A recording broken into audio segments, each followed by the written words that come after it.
अस्सलाम वालेकुम नाज़रीन, आऊं आहियां ख्वाजा नसीमुद्दीन नवी ॾिसी रहिया आहियो सिंधरंग न्यूज़ HD। ख़बरुनि जो सिलसिलो जारी रखंदे हींअर अहम रिपोर्ट अवां शेयर कंदासीं लाड़काणो खां। लाड़काणे जे रहमतपुर थाणे जी हद भैंस कॉलोनीअ में घर मां थियल लखें रुपयनि जी चोरी वापसि न थी सघी। पुलिस चोरी वापसि कराइण में नाकाम, का बि गिरफ़्तारी अमल में न अची सघी।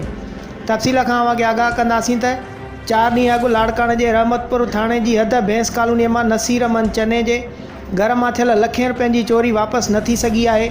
यादि रहे त घर धणी फैमिलीअ समेत पीर जो गोड़ शादीअ में आयल हो त पोयां नामालूम चोर घर जो दरवाज़ो टोड़े सोना ज़ेवर ऐं ॿियो क़ीमती सामान चोरी करे फ़रार थी विया हुआ।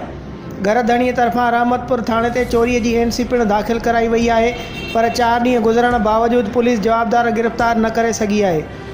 उन सिलसिले में घर धणी नसीर अमन चन्ना DIG Larkana, SSP Larkana, SHO Rahmatpur खे अपील कई आहे त चोरी थियल सोना ज़ेवर ऐं ॿियो क़ीमती सामान वापसि कराए ॾिनो वञे। वधीक ख़बरुनि ऐं अपडेट लाइ ॾिसंदा रहो सिंधरंग न्यूज़ HD।